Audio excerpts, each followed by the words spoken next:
लाभ भी तेलंगाना को मिल रहा है। सिकंदराबाद रेलवे स्टेशन का विकास भी इसी अभियान का हिस्सा है। साथियों, रेलवे के साथ ही केंद्र सरकार द्वारा तेलंगाना में हाईवे का नेटवर्क भी तेज गति से विकसित किया जा रहा है। आज 4 हाईवे प्रोजेक्ट्स का शिलान्यास यहां हुआ है।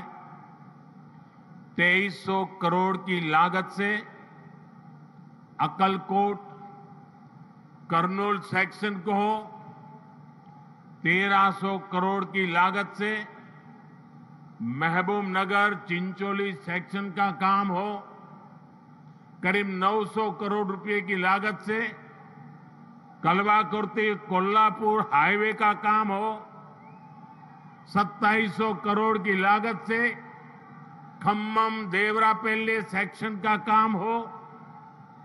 केंद्र सरकार तेलंगाना में आधुनिक नेशनल हाईवे निर्माण के लिए पूरी शक्ति से जुटी है। केंद्र सरकार के निरंतर प्रयास की वजह से आज तेलंगाना में नेशनल हाईवे की लंबाई 2 गुनी हो चुकी है।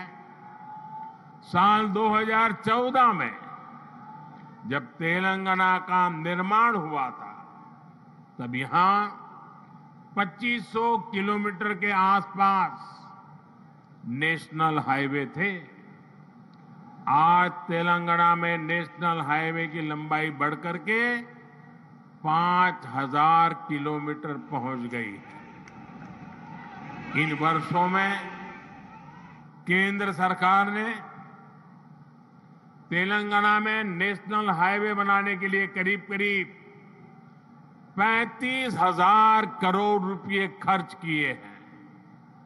इस समय भी तेलंगाना में 60,000 करोड़ रुपए के रोड प्रोजेक्ट्स पर काम चल रहा है। इसमें game changer Hyderabad ring road का प्रोजेक्ट भी शामिल है।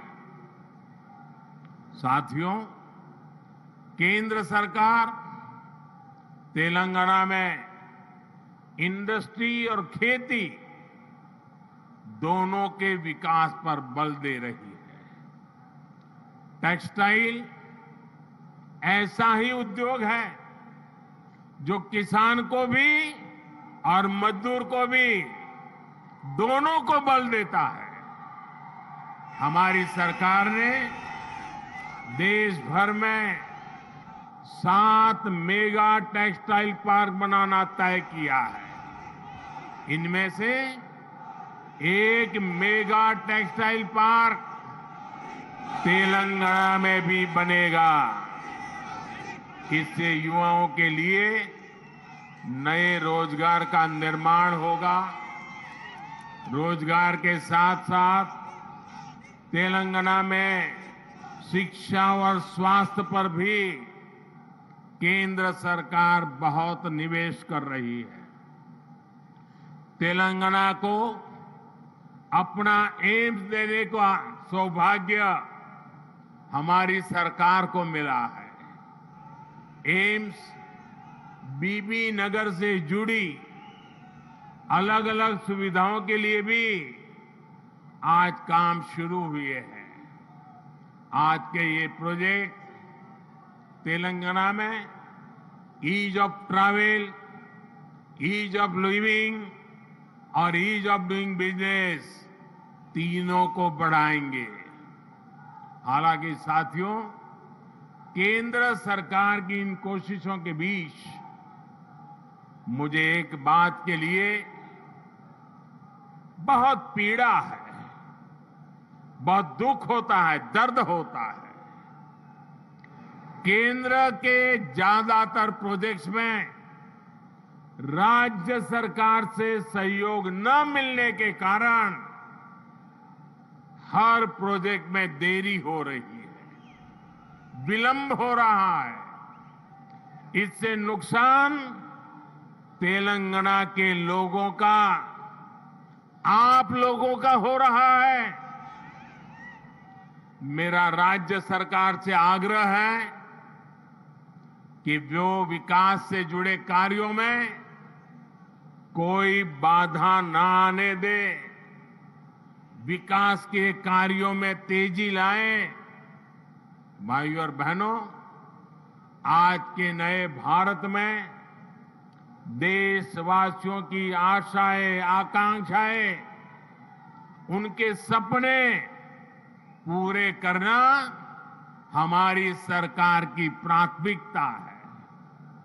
हम दिन रात मेहनत करके इसी कोशिश में जुटे हैं, लेकिन कुछ मुट्ठी भर लोग विकास के इन कार्यों से बहुत बौखलाए हुए हैं। ऐसे लोग जो परिवारवाद, भाई भतीजावाद और भ्रष्टाचार को पोषित करते रहे, उन्हें ईमानदारी से काम करने वालों से परेशानी हो रही है। ऐसे लोगों को देश के हित से, समाज के भले से कोई लेना देना नहीं है। ये लोग सिर्फ और सिर्फ अपने कुनबे को फलता फूलता देखना पसंद करते हैं। हर प्रोजेक्ट में, हर इन्वेस्टमेंट में ये लोग अपने परिवार का स्वार्थ देखते हैं। तेलंगाना को ऐसे लोगों से बहुत सतर्क रहना जरूरी है। भाइयों और बहनों, भ्रष्टाचार और परिवारवाद एक दूसरे से अलग नहीं है। जहां परिवारवाद और भाई भतीजावाद होता है, वहीं से हर प्रकार का करप्शन फलना फूलना शुरू हो जाता है। परिवारवाद, वंशवाद का मूल मंत्र ही सब चीजों को कंट्रोल करना होता है। परिवारवादी हर व्यवस्था पर अपना कंट्रोल रखना चाहते हैं। उन्हें ये बिल्कुल पसंद नहीं आता कि कोई उनके कंट्रोल को चैलेंज करे। आपको मैं एक उदाहरण देता हूं। आज केंद्र सरकार ने डायरेक्ट बेनिफिट ट्रांसफर, डीबीटी व्यवस्था विकसित की है।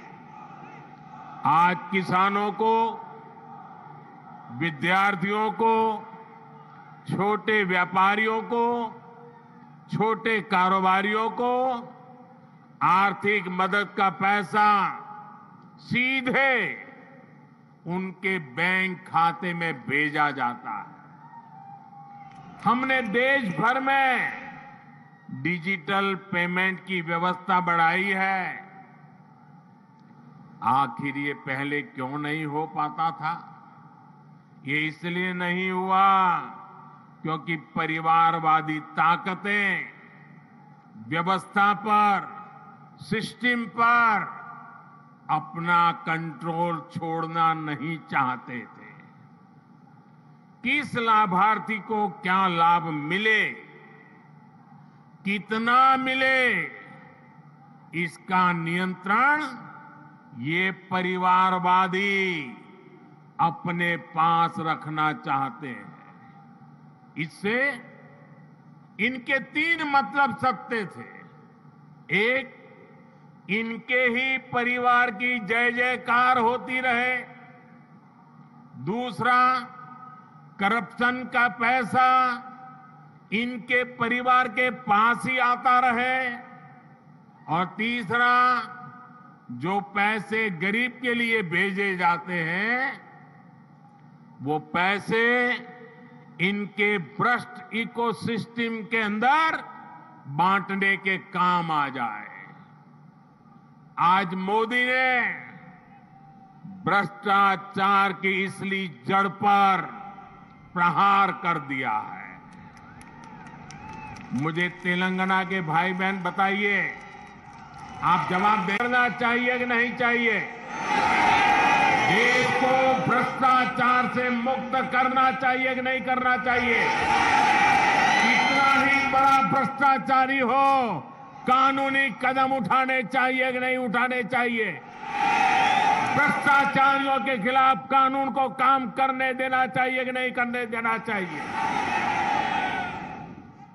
और इसलिए ये लोग तिल मिलाए हुए हैं, बौखलाहट में कुछ भी किए जा रहे हैं। कुछ दिन पहले तो ऐसे कई राजनीतिक दल को अदालत में चले गए, कोर्ट के पास पहुंच गए थे कि हमें सुरक्षा दो, ये हमारे भ्रष्टाचार की किताबें कोई खोले नहीं। कोर्ट के पास गए, कोर्ट ने वहां भी उनको झटका दे दिया और क्या वापस भेज दिया। भाई और बहनों, जब सबका साथ, सबका विकास की भावना से काम होता है तो सच्चे अर्थों में लोकतंत्र मजबूत होता है। तब वंचितों, शोषितों, पीड़ितों को वरीयता मिलती है। और यही तो बाबा साहब आंबेडकर का सपना था, यही तो संविधान की सच्ची भावना है। जब 2014 में केंद्र सरकार परिवार तंत्र की बेड़ियों से मुक्त हुई तो क्या परिणाम आया, ये पूरा देश देख रहा है। बीते 9 वर्षों में देश की 11 करोड़ माताओं, बहनों, बेटियों को इज्जतघर टॉयलेट की सुविधा मिली है। इसमें तेलंगाना के भी 30 लाख से अधिक परिवारों की माताएं, बहनों को भी ये व्यवस्था मिली है। बीते 9 वर्षों में देश में 9 करोड़ से अधिक बहनों, बेटियों को उज्ज्वला का मुफ्त गैस कनेक्शन मिला है। तेलंगाना के 11 लाख से अधिक गरीब परिवारों को भी इसका लाभ मिला है। साथियों, परिवार तंत्र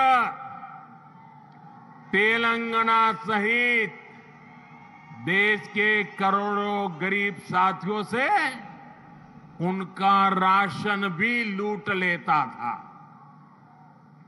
हमारी सरकार में आज 80 करोड़ गरीबों को मुफ्त राशन उपलब्ध कराया जा रहा है।